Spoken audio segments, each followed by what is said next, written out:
Hey Chris, Uncle John here. Hey, just a real bad video, but real quick, just to show you what I'm sending you here. Here's the deal. I'm going to send you 3 planes ultimately to start with. And as you can see, I've got quite a few more planes that I use regularly that I would love for you to grow into some of these babies and put them to use. But let's start off slow. Let's make sure you get comfortable with it and you like it, and we'll go from there. The number 1 plane that I'm sending you that I'd like you to work on is this one right here. It's a number 4 plane in the Bailey style, Stanley Bailey style. And this is the one I'm going to have you take apart together with me. At the same time you're doing that one, I'm going to do this adjustable mouth block plane for you. This is also a Stanley. It's got a real nice adjustable mouth so you can get a really precise cut. It's bigger and heavier than the one you have, so it'll be a nice complement to the one I sent you. And then finally, I'm going to send you this antique wooden plate, and this guy's a beauty, and I still find quite a bit of joy in using these. A lot of craftsmen prefer these because it's a wood-on-wood contact, so it's a whole different feel when you're planing. You cradle it with your hand, there's no metal, it's really about the feeling of it. These are much trickier to set up, so let's save this one for last. Just put this on a shelf somewhere, and let's hold on to it until we got the other ones working. But this guy's a beauty. It's got the antique iron, and by the way, you want it to be kind of snug like this, so don't mess with that. But you can see the forged iron. It goes from thick to thin.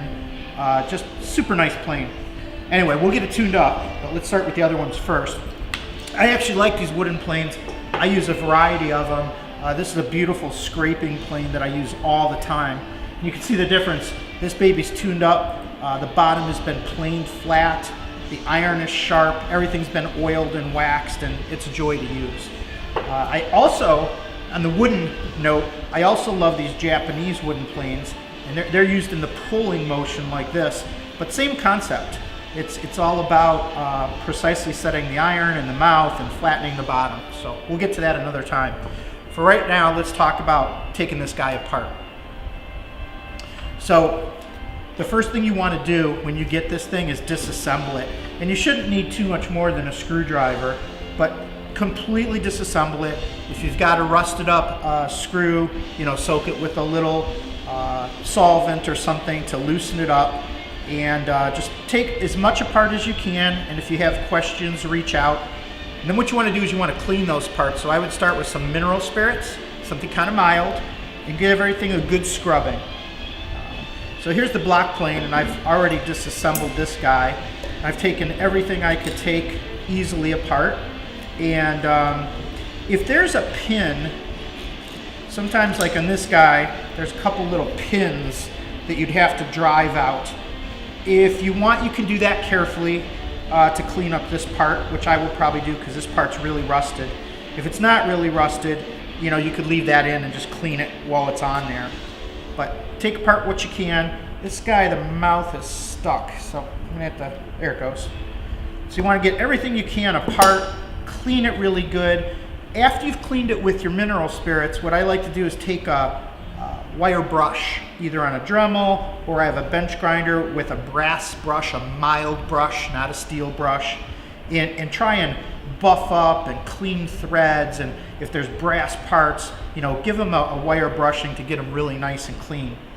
I don't think you have any plated parts on yours. This one has some chrome plated, so you want to avoid destroying that any more than it is. So I would probably use something like chrome polish, clean the screw threads. This is your opportunity to get everything working really nice and clean. Now, you have to make a choice. Do you want to restore this thing like new, which they tend to hold more value, but unless you plan on selling it, who cares? I tend to fix mine up and make them look like new. Even if it means, like this one, even if it means making new handles, even if it means painting it, I might even paint it. But that's your call. Traditionally, they're not painted.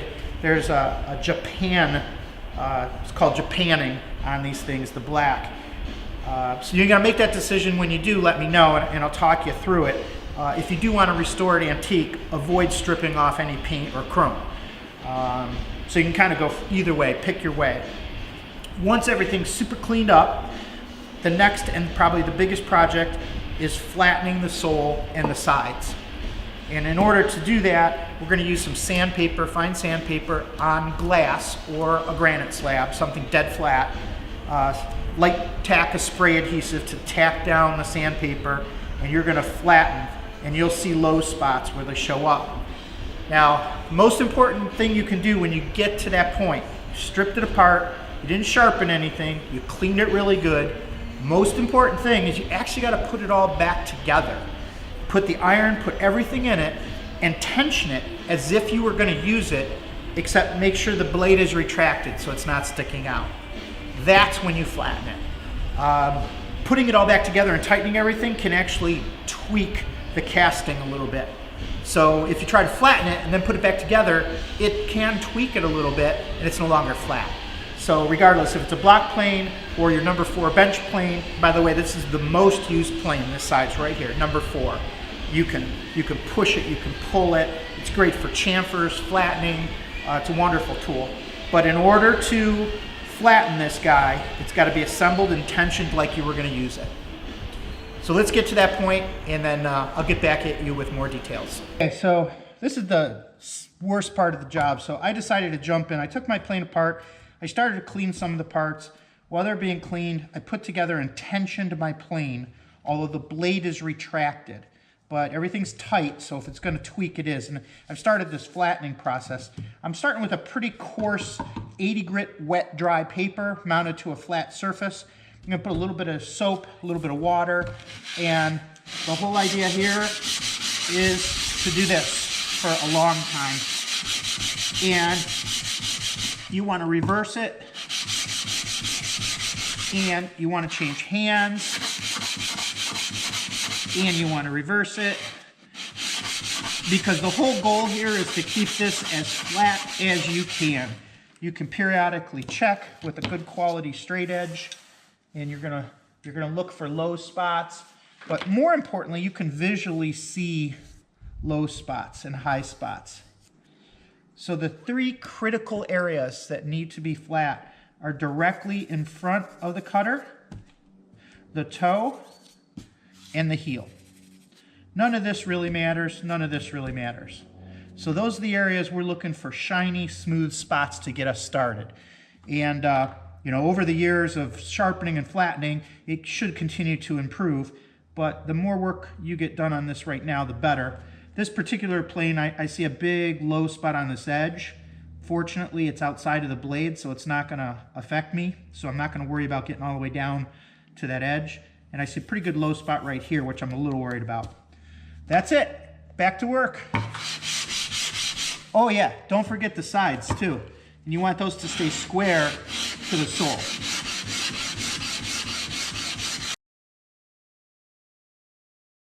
Okay, so let's get started. I have here an old floor mat from a car, which I like to sharpen on because it catches all the slurry and it's kind of got deep grooves in it. And it's grippy, so it holds my stones really good. My stones are right here. I just keep them in water because I'm using them pretty regularly, almost daily when I'm working. And then you could take your stone. This is a combination of 1000, 4000. The 1000 is this gray part, so I'm going to start with that. I'm going to spend a large amount of time right here doing this. And I'm going to rotate my stone. And I'm going to rotate my hands, use a different hand. And I'm going to try to use different parts of the stone. Like right now I'm pushing in the center, now I'm on the outside edge, because these stones will dish very easily. That's why they're sharpened so fast. So it's good and bad. We like them because they sharpen fast, but then we have to flatten these in order to get a flat back. I can't be using a non-flat stone. So anyway, you could see that little bit of work, and I've got a long way to go. I'm only sharpening maybe the first inch or so, flattening the first inch or so. I can see I'm extremely low in the corners, which is a bummer. That means I got to remove a lot of metal to get those to touch. And I want to try to clean up the pits, because the pits, if you picture them microscopically, they're sort of serration on the edge, which isn't in your best favor. So that's it. I'm going to be doing this for a while. I can lubricate the stones. Sometimes I have a little spray bottle with some soapy water. like we did when we were lapping, or just redunk it back in there, but I want to keep some water on there because that's what washes the slurry away. Still going. I have a lot of hard pressure. I'm going back and forth and in and out trying to use my stone. Very firm downward pressure. I don't want this thing moving at all, and I want it to cut fast. So lots of pressure. Doesn't matter what pattern you go in circles. Uh-oh. I got a glove failure. I got to get new gloves because, you know, I got to watch my hands because I'm a TV star. I'll be right back. All right, let's see where we're at here. Same song still playing, so probably no more than maybe 4 minutes or so. I've been working on this. I don't know how well you can see it, but I'm missing a little in this corner, and I'm missing a little bit more in this corner. So I got another minute or two on this, but the rest, the pits and everything are coming out pretty nice. Another little trick is, if it's just this little bit on the corner, and because I'm grinding, I can grind that metal off and get past the pits with the grind. It does tend to pit more right on that leading edge because the metal's thinner. So when you grind, you can grind it back. Just a 1/64 of an inch is going to take out some of those pits. All right, I'm pretty darn happy with that. I'm still maybe just a hair light there in this corner, but it's very slight. You can see almost all the pits are gone. That's awesome. Took a few minutes, but well worth it. I won't ever have to work it that hard again. Subsequent quick sharpenings in between working is going to continue to polish that over and over and over, and it only gets better with time. So invest the time in the first time to get it really nice and flat, and then it should be self-maintaining. So now I'm going to address the actual grinding of the bevel, both to get my 30 degrees and to straighten up that angle. So to deal with the angle, one trick is to put some magic marker, black Sharpie or something on there, on the leading edge, and then take your square and put a square on it, and just give the lightest little scribe, and it punches through the Sharpie so that you could see what is square. So I can go to my grinder there and I can work to that line, and that's the next step.